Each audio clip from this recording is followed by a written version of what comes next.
إن الحمد لله نحمده ونستعينه ونستغفره ونستهديه ونعوذ بالله من شرور أنفسنا ومن سيئات أعمالنا.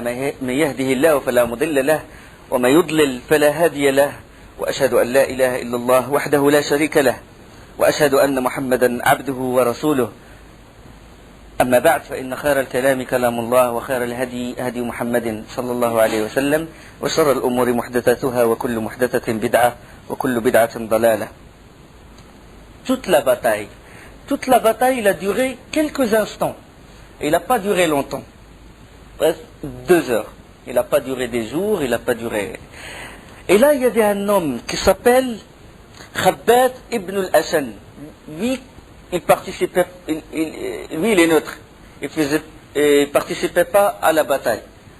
Il a monté dans un monticule et il regardait l'événement. Il regardait, un spectateur. Il regardait ce qui s'est passé. Il regardait. Au début, il a dit, avec leur petit nombre, ils vont pas battre les Quraysh. Et puis, en quelques instants, les autres ont pris la fuite, ils ont laissé leurs chameaux, ils ont laissé leurs épées, leurs armures. Il a dit, par Allah, qu'est-ce qui se passe? Il fut étonné. Il regarde. Ils ont fui Mohammed. C'était pareil que des femmes, c'était pas des hommes. Il a dit. Il s'est dit comme ça, dans sa tête, il s'est dit, c'est des femmes, c'est pas des hommes, hein, ceux-là. Et puis plus tard, c'est-à-dire le jour de l'Hudaybiyah, l'année 6 de l'Hégire, Khabbab ibn al-Ashan, il alla voir le prophète sallallahu alayhi wa sallam. Et le prophète sallallahu alayhi wa sallam lui a dit, qu'est-ce que tu as dit le jour de Badr? Il a dit, qu'est-ce que j'ai dit? J'ai rien dit. Il a dit, ne te rappelles-tu pas? Tu t'es dit qu'ils ont fui Mohammed comme des femmes. Il a dit, Ashhadu an la ilaha illallah wa ashhadu anna Muhammadan Rasulullah. Wallah, envoyé d'Allah, je n'ai jamais dit ceci à une personne. J'ai dit seulement je l'ai dit à moi-même. Ça veut dire que c'est un signe de prophétie du prophète sallallahu alayhi wa sallam. Il a dit quelque chose que même lui, il n'a pas divulgué ça. Il l'a dit lui-même. Parmi les prisonniers, là, ils ont pris des prisonniers. La bataille fut terminée. Et parmi les prisonniers, il y avait l'Abbas ibn Abd al-Muttalib. Et l'Abbas, il est grand et corpulent. Et le compagnon qu'il a emprisonné, il est maigre et petit. Et les compagnons s'étonnèrent. Ils ont dit, comment ça se fait que toi, tu emprisonnes l'Abbas? Et puis ils ont demandé à l'Abbas. Puis l'Abbas lui a dit, c'est un homme. Il y avait un homme derrière lui, grand et tout, qui me fait peur. Et puis le compagnon est venu voir le professeur sallam. Il a dit, je l'ai emprisonné, c'est moi qui l'ai emprisonné. Il a dit, non, c'est un ange qui t'a soutenu. Même les anges, ils ont soutenu les compagnons quand ils ont pris les prisonniers. Pour soutenir les compagnons, radiallahu anhum. Puis le prophète sallallahu alayhi wa sallam, il donna un ordre. Ça, c'est après 3 jours. Après 3 jours, il donna un ordre. C'est quel ordre? C'est de traîner les cadavres des têtes de la mécréance dans un puits perdu plein d'impuretés. Il les traîne comme ça, il les jette dans le puits, dans un puits perdu. Tous les cadavres, les 24, enfin les notables de la Mecque, les notables de Quraysh. Les compagnons, ils ont traîné ces cadavres, ils les ont jetés. Umayya ibn Khalaf, ils ont voulu, quand il est mort, il a gonflé. Il a doublé de taille. Et quand ils ont voulu le traîner, son corps commence à se déchiqueter, subhanallah. Commence à se déchiqueter. Ils n'ont pas réussi à le jeter dans le puits perdu de Badr. Et ils ont jeté sur lui la pierre et l'ont couvert de pierre, comme ça, sur la terre. Il n'a même pas été enterré. La'natullahi alayhi. Le prophète sallallahu alayhi wa sallam, le troisième jour, il s'arrêta à la bordure du puits et appela. Oh, Utba ibn Rabi'a, ya Walid ibn Utba, ya Abu al-Bukhtari ibn Hisham, oh tel fils de tel, oh tel fils de tel.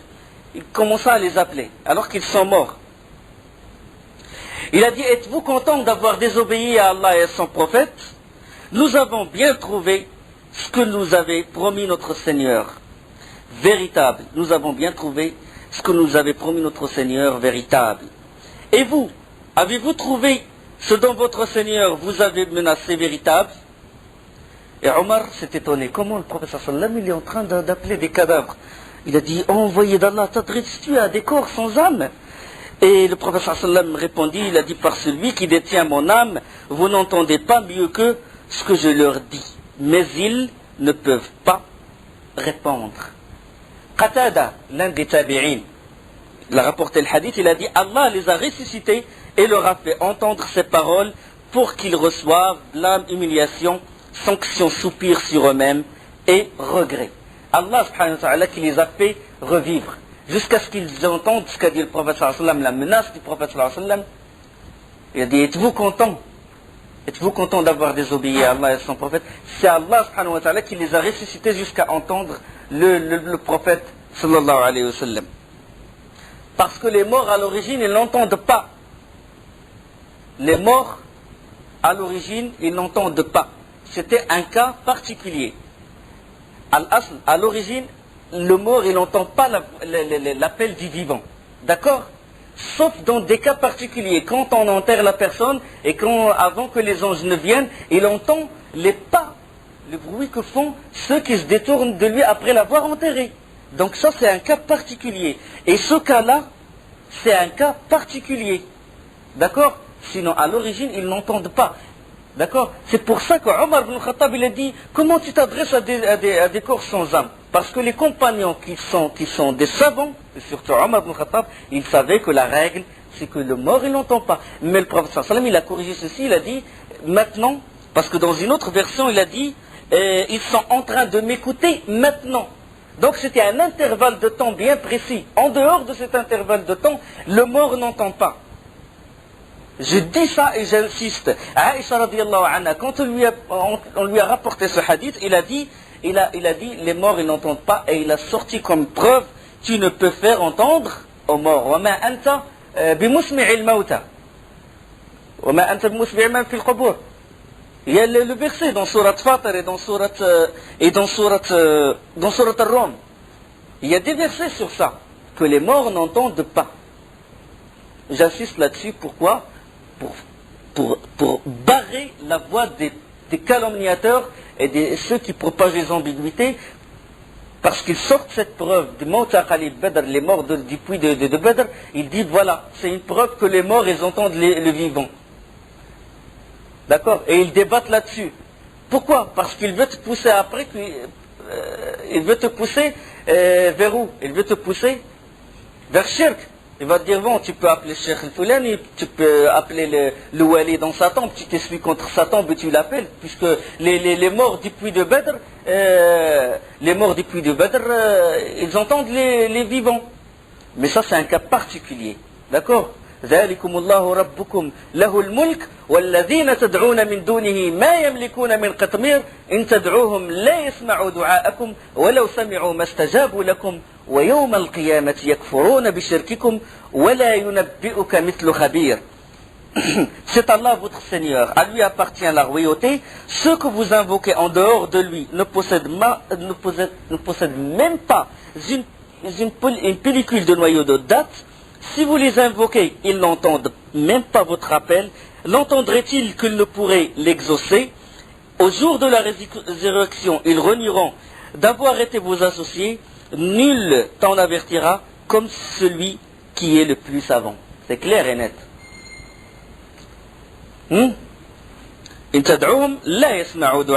Si vous les invoquez, ils n'entendent pas votre appel. Et si même s'ils entendent, ils ne peuvent pas exaucer votre vœu, votre appel. Et le jour de la résurrection, ils renieront votre shirk, votre association. D'accord? Il y a une autre ambiguïté.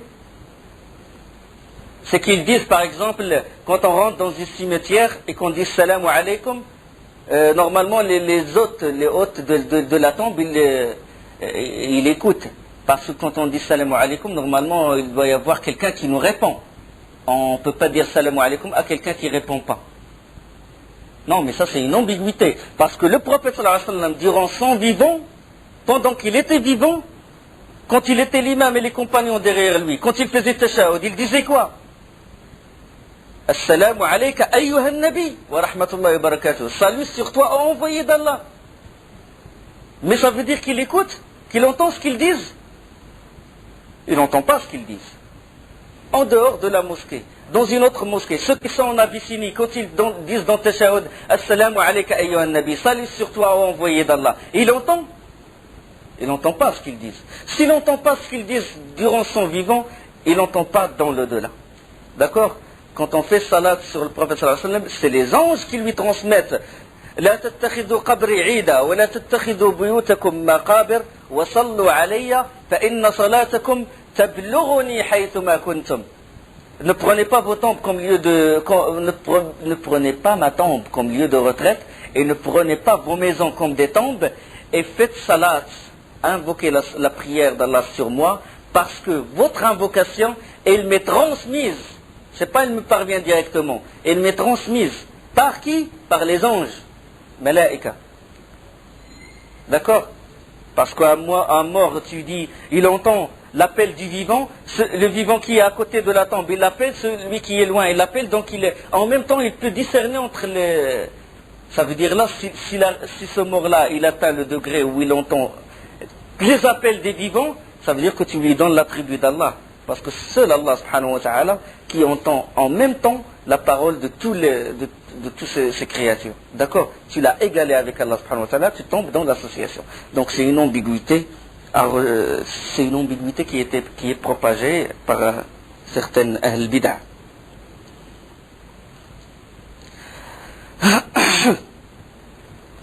Les têtes du kufr, les têtes de la mécréance, d'un seul coup, jetées dans un puits. Subhanallah. Ce jour-là, c'est pour ça que Badr, il a une grande importance. Yawm al-Furqan, Yawm al-Taqa al-Jam'an, le jour du discernement entre le faux et le vrai. D'un coup, 70 des notables tués, d'un seul coup. Là, le premier à arriver à la Mecque, pour donner la mauvaise nouvelle, fut Al-Haysouman ibn Abdillah al-Khuza'i. Al-Haysouman, quand il arriva à la Mecque, ils lui ont dit « Qu'as-tu à nous apprendre ?»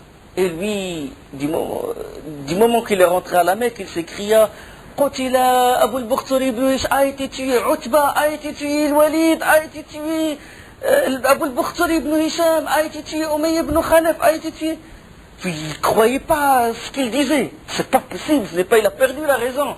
Puis Safwan ibn Umayya, le fils de Umayya ibn Khalaf, il était assis dans le Hijr à côté de la Kaaba. Il a dit non, il a perdu la raison. Dites-lui qu'est-ce qu'il en est pour Safwan ibn Umayya, pour moi. Et il commençait à lui poser la question. Telle personne, il a dit telle personne a été tuée. Et Safwan ibn Umayya? Safwan ibn Umayya, il est là-bas, il est assis à côté de la Kaaba. Il leur a répondu. Par contre, j'ai été témoin de la mort de son fils et la mort de son frère et la mort de son père. Puis après, les gens commençaient à rentrer à la Mecque et l'information commença à se propager. Il y avait une vive agitation à la Mecque. Tout le monde fut ébranlé par cette défaite. Toute la cité. Abu Sufyan, c'est lui maintenant qui détient le pouvoir, qui détient le commandement. Abu Jahl, terminé. Umayya ibn Khalaf, terminé. Utba ibn Abi Rabi'a, terminé. C'est lui qui détient le pouvoir sur la cité. Abu Sufyan, il a perdu, un de ses fils a été tué. Il a dit personne ne pleure, personne ne se lamente. Comme ça, les compagnons du prophète vont se réjouir si le bruit court, qu'on manifeste notre chagrin. Personne ne pleure. Et personne ne rachète ses prisonniers. Décision sévère. Vous savez, quand la personne ne pleure pas, il ne décharge pas ce qu'il y a dans son cœur, il risque d'exploser, il risque de la haine il alimente son cœur. C'est dur pour la personne de ne pas pleurer, c'est dur. Et puis, il a fait cette décision. Et alors là, Abu Lahab, quand il a appris la défaite, Abu Lahab, l'un des plus grands ennemis de l'islam et le plus grand ennemi du prophète sallallahu alayhi wa sallam, quand il a été courant que la troupe, que les Quraysh ont été mis en déroute, il alla voir directement al-Fadl, son frère Al-Abbas. L'Abbas, il a participé au combat. Il fut emprisonné. Il alla voir la femme de son frère, al-Fadl. Il a couru chez elle, et puis al-Fadl, elle était avec quelqu'un. Il y avait quelqu'un qui racontait ce qui s'est passé. Il racontait ce qui s'est passé à Badr, puis il lui a dit, oui, il s'est assis à côté de al-Fadl, et il commence à entendre ce que disait la personne qui fit le récit de la bataille à al-Fadl. Il a dit, nous avons rencontré l'ennemi, nous lui avons tourné le dos, il nous a mis en déroute, il a fait des prisonniers, etc. Il a dit, pourtant je ne puis jeter le blâme sur aucun de nous, car nous n'avons pas en face de nous nos seuls adversaires, mais également des hommes habillés en blanc. Des hommes habillés en blanc montés sur des chevaux et qui galopaient entre le ciel et la terre. Là, il y avait Rafi'. Rafi', c'était un affranchi. C'était avant un esclave de l'Abbas. Et puis l'Abbas l'a libéré. Puis il est resté chez al-Fadl et chez l'Abbas. Lui, qu'est-ce qu'il a Abu Rafi', lui, il s'est converti. Il a embrassé l'islam, mais il ne divulguait pas sa croyance. C'est-à-dire, il cachait. Parce qu'il n'avait pas la force de divulguer. Là, quand il a entendu, il n'a pas pu cacher sa joie. Il entend les récits, les musulmans, ils ont battu les koufars, etc. Et quand il a entendu dire il y avait des gens habillés en blanc, etc., qui descendent du ciel, il s'écria, triomphant, il s'écria, c'est les anges. Et lui, il était en train, Abu Lahab était derrière lui, il était en train de fabriquer des flèches, et il entend. Et puis quand il a dit, c'est les anges, déjà Abu Lahab, avec les remords et tout, il a dit, Allah, il a pris l'esclave, il l'a mis par terre. Il a pris Abu Rafi', il l'a mis par terre. Il le roua du cou et al-Fadl essayait de le sortir. De sortir Abu Rafi', de le protéger. Il n'a pas réussi. Abu Lahab est corpulent, il est gros, puis il s'est agenouillé sur Abu Rafi' et commence à le rouer du cou. Al-Fadl, il a dit lâche-le, il n'a pas réussi à le défendre. Et il a trouvé un pieu qui servait pour la tente, un pieu comme qui servait de pilier pour la tente. Et il a donné un coup à Abu Lahab, il lui blessa, il lui a saigné un coup qui commença à saigner. Et Abu Lahab, terrassé par ce coup, il rentra directement chez lui.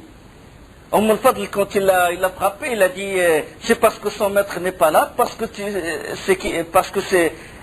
qu'il est faible, que tu as profité de l'occasion, que tu frappais notre affranchi. Abu Lahab rentra chez lui, terrassé par le coup, terrassé par les remords de la défaite, et pire encore, il a été touché par une maladie de peau. C'était des pustules purulentes sur sa peau. Et sa santé commença à s'aggraver, jusqu'à ce qu'il est mort. Il est mort dans un état lamentable, en plus atteint d'une maladie contagieuse. Tous ses proches, tout le monde s'éloignait de lui. 3 jours, il est resté chez lui. Jusqu'à ce que les gens commencèrent à reprocher à ses enfants. Ils ont dit, il faut enterrer votre père. Ils ont dit non, on a peur d'être contaminés. Ils ont dit non, mais quand même, il faut l'enterrer. Et de loin, ils prenaient des seaux et ils jetaient l'eau sur lui. Et ils ont pris de la pierre, ils l'ont couvert, ils l'ont même pas enterré, subhanallah. Ils jetaient la pierre de loin, comment il est mort humilié. Tabbat yada abi lahab wa tab, ma aghna anhu maluhu wa ma kasab, sayasla naran dhat lahab, wa mra'atuhu hammalat al-hatab, fi jidha hablum min masad. Il fut tué, je crois, 10 jours après Badr. 10 jours après Badr, il fut mort 10 jours après, il décéda 10 jours après Badr. Là, quand les compagnons ont pris des captifs, des prisonniers, puis Omar ibn Khattab, il alla voir le prophète sallallahu alayhi wa sallam. Omar ibn Khattab, il dévisageait les prisonniers, et puis il a dit au prophète sallallahu alayhi wa sallam, envoyé d'Allah, c'est Suhail ibn Amr. Suhail ibn Amr, la tête de la mécréance. Le grand orateur, c'est un grand orateur, à l'image des journalistes qui écrivent des livres et des articles pour attaquer l'islam. C'était la même chose. mais c'était à son époque un orateur, il réunissait les gens, il insultait le prophète sallallahu alayhi wa sallam, il insultait le prophète sallallahu alayhi wa sallam. Il a dit laisse-moi lui couper la tête. Il a dit non, non, laisse-le, Omar ibn Khattab. Il a dit dans ce cas, laisse-moi lui enlever ses dents. Au moins lui enlever ses dents, au moins qu'il perde son éloquence. Il a dit non, non, laisse-le Omar, laisse-le. Peut-être qu'il va être dans, qu'il va changer et il va être dans une situation où il va se montrer comme un vrai homme et il va se montrer comme un vrai musulman. D'accord? Il lui a dit ceci. Il a dit peut-être qu'un jour il montrera une chose qui méritera la contemplation. Et c'était vrai parce qu'après, c'était déjà Suhail ibn Amr qui a participé au pacte de Hudaybiyah, la trêve, on va en parler dans l'année 6 de l'Hégire, si on est vivant, Inch'Allah.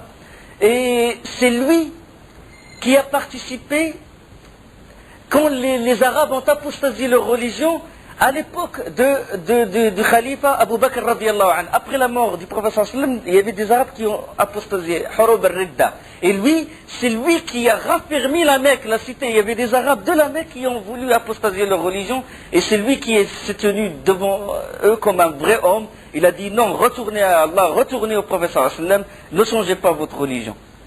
Donc, ça s'est réalisé ce qu'a dit le prophète sallallahu alayhi wa sallam à Omar radiallahu anhu. Le prophète sallallahu alayhi wa sallam alors il envoya ses compagnons pour donner la bonne nouvelle à Médine. Il envoya qui? Il envoya Abdullah ibn Abi Rawaha et il envoya également Zayd ibn Haritha, Hibbur Rasul sallallahu alayhi wa sallam, celui qui a vécu dans la maison du prophète sallallahu alayhi wa sallam avec Khadija radiallahu anha. Et alors, ils rentrèrent, ils étaient sur la chamelle, ils montaient la chamelle du prophète sallallahu alayhi wa sallam. La chamelle du prophète sallallahu alayhi wa sallam, et dès qu'ils rentrèrent à Médine, ils commencèrent à s'écrier. Ils commencèrent à s'écrier, Abu Jahl fut tué, telle personne fut tuée. La façon qu'ils annonçaient, c'est bizarre. Parce que les Médinois, ils ne s'attendaient pas à ceci. Les Médinois, ils n'étaient pas au courant du combat. Les gens de Médine, tout ce qu'ils savaient, c'est que le prophète sallallahu alayhi wa sallam va intercepter la caravane de Abu Sufyan. Mais comment se fait-il qu'il y ait un combat et Abu Jahl? Qu'est-ce qui a ramené Abu Jahl de la Mecque jusque... Et Abdullah ibn Rawaha et Zayd, ils s'écrient Abu Jahl a été tué. Les enfants, quand ils ont entendu ceci, commencent à chanter. Abu Jahl, l'ignoble a été tué, Abu Jahl, dans les rues de Médine. Commençaient à s'écrier. Et puis, les mécréants, les hypocrites, parce que là maintenant... d'autres ennemis se dressent. Il y a les juifs, il y a les mécréants, les juifs, les hypocrites commencent à se dresser contre ils ont dit ce n'est pas possible. Comment ça se fait? Comment tous ces notables soient tués? Non, non, ce n'est pas vrai. Ce n'est pas vrai. C'est le prophète, c'est Mohammed qui a été tué, et la preuve c'est qu'ils ont ramené sa chamelle. Et commencèrent à propager cette rumeur. Ils ont dit que peut-être Abdullah ibn Rawaha et Zayd, ils disaient ceci pour calmer l'atmosphère et pour qu'il n'y ait pas d'agitation, pour que la cité ne soit pas ébranlée. Donc ils ont menti. Ils commencèrent à propager ceci. L'un des hypocrites, il alla voir un des musulmans véridiques et il lui a raconté ceci. Il lui a dit par Allah, si vraiment tu t'arrêtes pas de propager cette rumeur, je dirai tout. J'informerai le prophète sallallahu alayhi wa sallam. Entre-temps, le prophète sallallahu alayhi wa sallam, il donne l'ordre de ramasser le butin. Les compagnons qui sont restés autour du prophète sallallahu alayhi wa sallam, ils ont proclamé leur part. Ceux qui ont ramassé, les ramasseurs du butin, ils ont dit nous aussi. Ceux qui ont poursuivi et qui ont combattu les mécréants, et il y avait un certain différend entre eux. Puis le prophète sallallahu alayhi wa sallam, il leur a dit non, ramenez-moi tout le butin. Et Allah subhanahu wa ta'ala, il fait descendre يسألونك عن الأنفال قل الأنفال لله والرسول فاتقوا الله وأصلحوا ذات بينكم وأطيعوا الله ورسوله إن كنتم مؤمنين. Il t'interroge au sujet du butin. Dis le butin est à Allah et à son messager. Craignez Allah. Maintenez la concorde entre vous et obéissez à Allah et à son messager si vous êtes croyants. Le prophète sallallahu alayhi wa sallam il a rétabli la concorde, rassemblé les butins, et puis après il fut révélé واعلموا أن ما غنمتم من شيء فأن لله خمسه وللرسول ولذي القربى واليتامى والمساكين وابن السبيل إن كنتم آمنتم بالله وما أنزلنا على عبدنا يوم الفرقان يوم التقى الجمعان. Et sachez que tout butin, que de tout butin que vous avez ramassé, le cinquième appartient à Allah, aux messagers, à ses proches parents, aux orphelins, aux pauvres et aux voyageurs en détresse. Si vous croyez en Allah et en ce que nous avons fait descendre sur notre serviteur le jour du discernement, c'est-à-dire le jour de Badr, discernement entre le vrai et le faux, le jour où les deux groupes s'étaient rencontrés et Allah est omnipotent. Wallahu ala kulli shay'in qadir. Le prophète sallallahu alayhi wa sallam, il revint à Médine. Avant de revenir à Médine, c'est-à-dire à mi-chemin entre Badr et Médine, il appela parmi les prisonniers Uqba ibn Abi Mu'ayt, l'un des têtes de mécréance, et il y avait aussi une autre personne, c'est celui qui propageait beaucoup de... à part Uqba ibn Nadr ibn al-Harith. Nadr ibn al-Harith, on a parlé de son histoire. C'est Nadr ibn al-Harith que les Quraysh ont engagé pour raconter des contes d'anciens. Quand le prophète sallallahu alayhi wa sallam, il récitait les versets, lui il venait et puis il appelait les gens, les mêmes personnes, puis il leur dit voilà, je vais vous raconter les contes d'anciens, des Perses, des Romains et tout.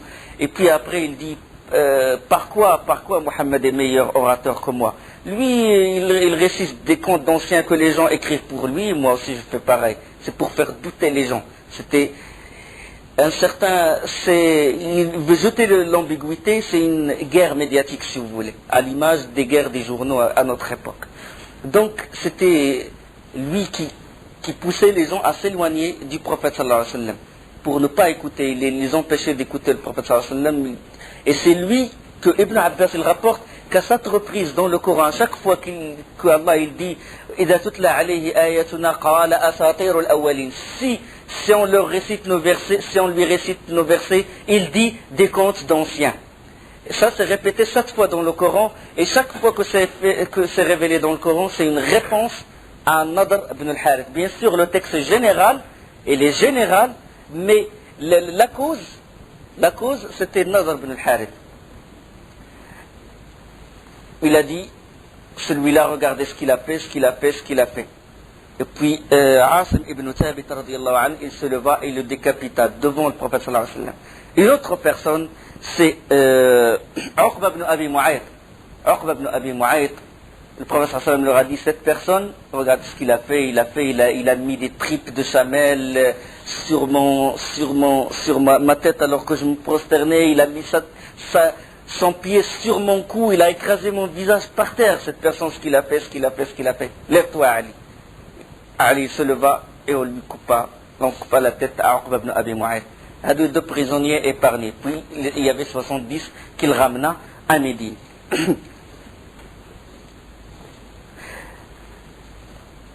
Là, il consulta les compagnons. Il a dit, qu'est-ce qu'on fait des prisonniers? Qu'est-ce qu'on fait des prisonniers? Est-ce qu'on les tue, on les rançonne? Abu Bakr a dit, il faut qu'on soit indulgent, c'est nos proches, il faut qu'on soit indulgent avec eux, et on accepte la rançon. Comme ça, on va se renforcer dans le djihad. Il y aura des combats après, comme ça, avec l'argent, on peut se renforcer, on peut acheter des épées, on peut des montures, etc. Alors, Omar ibn Khattab lui dit non. Non. Moi, je vois que chacun de nous ramène un proche de lui et le tue son prisonnier. Chacun, le plus proche. Ali, il ramène Aqil. Hamza, il ramène telle personne. Moi, je ramène mon proche, celui-là, le plus proche parent de moi, et je le tue. Chacun de nous tue son plus proche. Comme ça, les Quraysh auront une leçon que vraiment on n'a pas de miséricorde envers eux. Que tout ce qui se détourne de la loi d'Allah, tous ceux qui se détournent de la voie de l'islam, il n'y a pas de pitié entre eux. أشداء على الكفار رحماء بينهم يا أيها الذين يا أيها الذين آمنوا من يرتد منكم عن دينه فسوف يأتي الله بقوم يحبهم ويحبونه أعزة على المؤمنين أذلة على المؤمنين أعزة على الكافرين. Fier contre les mécréants, mais humble envers les croyants. Ashidda al-kuffar, fier contre les kuffars, et rahama, miséricordieux entre eux. Il y avait rahma entre eux. Donc c'était ce qu'a proposé Omar, radiallahu anhu. Le prophète sallam, il a choisi la vie de Abu Bakr et d'autres compagnons qu'on accepte la rançon. Il envoya à Quraysh de venir racheter leurs prisonniers. Et Allah subhanahu wa ta'ala, il révéla le verset qui confirme la vie de Omar. Et il reprocha au prophète sallallahu alayhi wa sallam de ne pas tuer les prisonniers. Parce que c'est la première bataille. Après, quand tu as la force, quand tu as l'armée efficace, là tu peux être clément, tu peux donner. Mais quand tu es dans les premiers pas pour bâtir l'État islamique, il faut être sans pitié. Comme ça, c'est une vraie leçon. Allah subhanahu wa ta'ala قال وما كان للنبي أن يكون له أسرى حتى يثخن في الأرض تريدون عرض الدنيا والله يريد الآخرة والله عزيز حكيم. Un prophète ne devrait pas faire de prisonniers avant d'avoir prévalu sur la terre. Vous voulez les biens d'ici-bas, le butin, la rançon, tandis qu'Allah veut l'au-delà, et Allah est puissant et sage. Jusqu'à ce que quand Omar rentra, il a vu le prophète sallallahu alayhi wa sallam et Abu Bakr en train de pleurer, et il a dit, oh envoyé d'Allah, pourquoi vous pleurez? Donnez-moi la raison, comme ça je pleure avec vous, et si je ne trouve pas de raison de pleurer, j'essaie de pleurer. Et on dit, Allah nous a reproché le fait d'accepter la rançon. Et Allah subhanahu wa ta'ala les a pardonnés. Après les avoir reprochés, ما كان للنبي أن يكون له أسرى حتى يثخن في الأرض تريدون عرض الدنيا والله يريد الآخرة والله عزيز حكيم لولا كتاب من الله سبق لمسكم فيما أخذتم عذاب أليم. La reproche, c'était ça. N'eût été une prescription préalable d'Allah, un énorme châtiment vous aurait touché pour ce que vous avez pris. Pour ce que vous avez pris de la rançon. Puis après, Allah subhanahu wa ta'ala les excusa, puis il dit فَكُلُوا مِمَّا غَنِمْتُمْ حَلَالًا طَيِّبًا وَاتَّقُوا اللَّهَ إِنَّ اللَّهَ غَفُورٌ رَحِيمٌ. Mangez donc de ce qui vous est échu en butin, tant qu'il est licite et pur, et craignez Allah, et Allah est pardonneur et miséricordieux. En ramenant les captifs à Médine, le prophète sallallahu alayhi wa sallam les répartit entre ses compagnons. Chaque groupe de compagnons prend un prisonnier, s'occupe d'un compagnon. Et il leur donna alors l'ordre de les traiter convenablement. Il a dit prenez soin d'eux. Et parmi les prisonniers, il y avait Abu al-Aziz ibn Umayr, un prisonnier de Badr, était sous la garde d'un Ansarite qui s'appelle Abu al-Yusr. Abu al-Aziz ibn Umayr. Il était mécréant et il fut emprisonné. Et puis Mus'ab ibn Umayr, il passa à côté de lui, puis il appela Abu al-Yusr. Abu al-Aziz ibn Umayr ligotait comme ça, il regardait, puis Mus'ab ibn Umayr, il a dit sois exigeant de sa rançon, sa mère dispose de beaucoup de biens et est capable de le racheter chèrement. La mère de celui-là, il peut le racheter. Sois exigeant dans sa rançon. Elle est riche, sa mère. C'est qui Mus'ab ibn Umayr? C'est le frère de Abu al-Aziz, c'est son frère. C'est son frère, il a dit sois exigeant, c'est sa mère est riche. Il a dit c'est comme ça, Abu al-Aziz, il a dit c'est comme ça que tu dois te comporter avec ton frère. Il a dit tais-toi, c'est celui-là mon frère, pas toi. Depuis que le prophète sallallahu alayhi wa sallam a fait la fraternisation entre les Ansar et les Muhajirin, il n'y a plus, ça y est, cette relation de parenté ne compte plus pour lui, n'a aucune signification. Ikhsa, inna hada akhi dunak. Il a dit celui-là il est mon frère.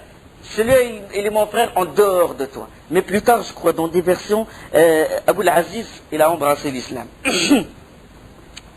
Comment ils obéissent au prophète sallallahu alayhi wa sallam, comment ils...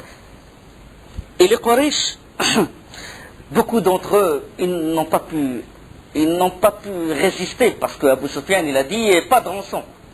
Ils commencèrent à se rendre à Médine afin de négocier avec les musulmans la libération d'un ou de plusieurs de leurs parents. Là, chacun il ramène la rançon et Abu Sufyan quant à lui il a refusé. Abu Sufyan il a refusé, il a dit non.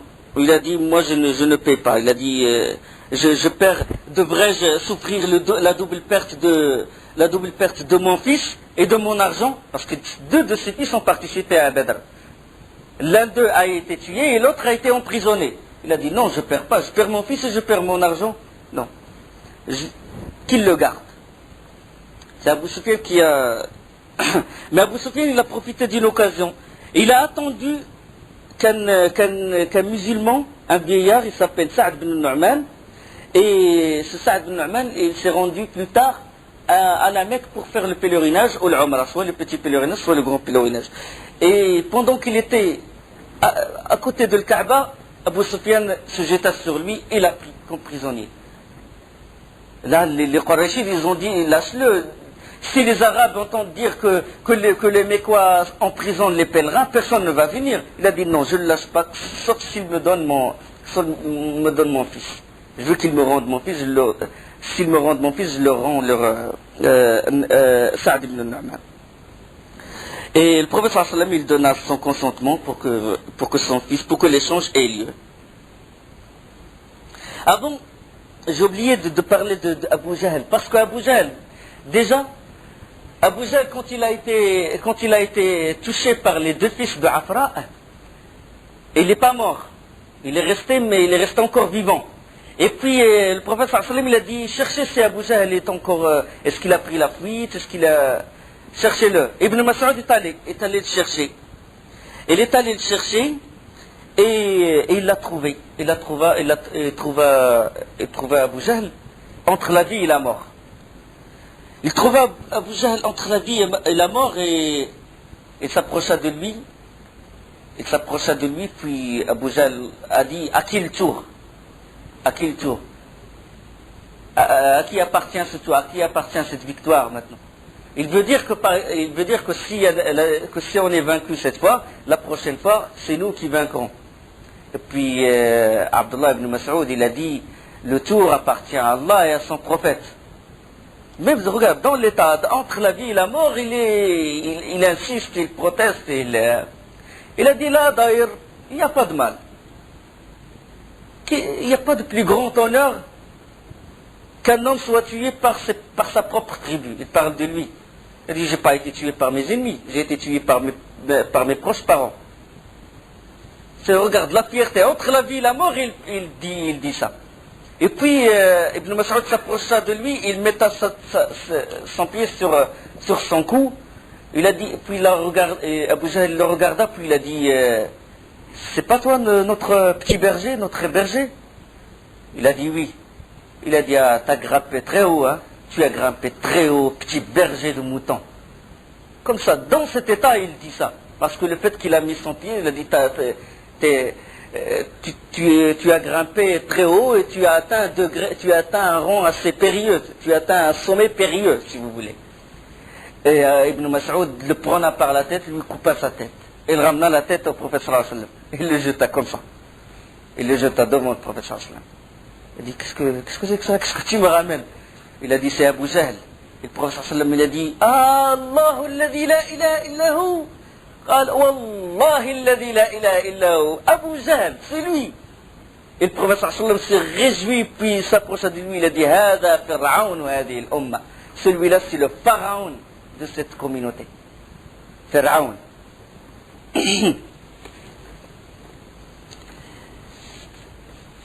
On a parlé des captifs, c'est ça? Que le prophète sallallahu alayhi wa sallam a donné son consentement pour que l'échange soit fait. L'un des prisonniers qui était gardé à vue, si vous voulez, c'est Abu al-Asi. Abu al-Asi, c'est le mari de qui? Le mari de Zaynab, radiyallahu anha. Le mari de Zaynab, la fille du prophète sallallahu alayhi wa sallam. Alors Zaynab, elle a voulu racheter son mari. L'islam n'a pas encore interdit le mariage entre l'associateur et une musulmane, ou entre les musulmans et les mouchriquins, à cette époque. Et qu'est-ce qu'elle a fait pour payer la rançon de son mari? Elle envoya une somme d'argent, mais elle était insuffisante, mais avec cette somme d'argent, il a mis un collier. Le prophète sallam, quand il a vu l'argent, il a vu le collier, il fut très touché parce que c'était le collier qu'a donné Khadija radiallahu anha en présent à l'occasion du mariage de Zaynab avec Abu al-Asi. Et il a pleuré et il fut très touché. Puis il s'adressa aux compagnons. Il a dit, si vous jugiez bon de libérer son mari captif et de lui restituer la rançon, il vous appartiendrait de le faire. Les compagnons ont dit, bien sûr, envoyé d'Allah. Et ils restituèrent l'argent et libérèrent Abu al-Asi. Abu al-Asi, il s'est converti après, mais ce n'est que plus tard. Zaynab, il a immigré il a réussi à immigrer de la Mecque à Médine. Et Abu al-Asi ne s'est converti qu'à l'année 8 de l'Hégire, plus tard. Et le prophète sallam n'annula pas l'acte de mariage, c'est-à-dire il a gardé l'acte de mariage qui était à l'époque où Abu al-Asi était mécréant. D'accord?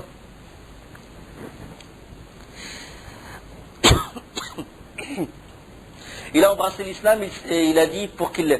Il a, de son propre... Il a dit, j'ai pas voulu prononcer la shahada quand j'étais prisonnier, comme ça ils vont dire de moi que je suis rentré en islam par peur de Saif, de l'épée.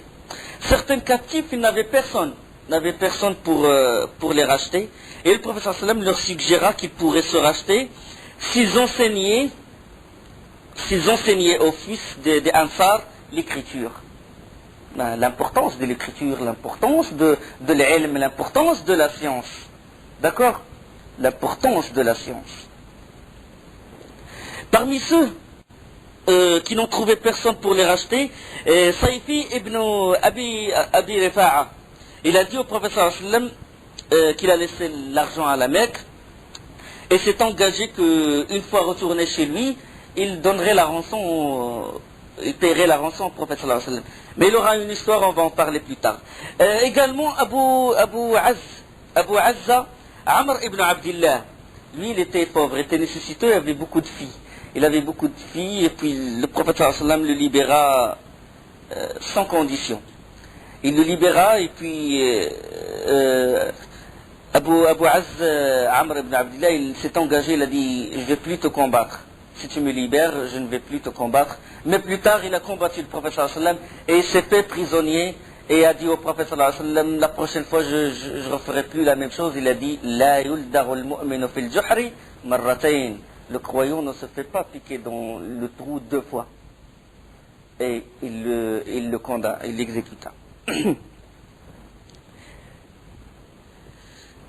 Ça, c'est les grands événements de la bataille de Badr.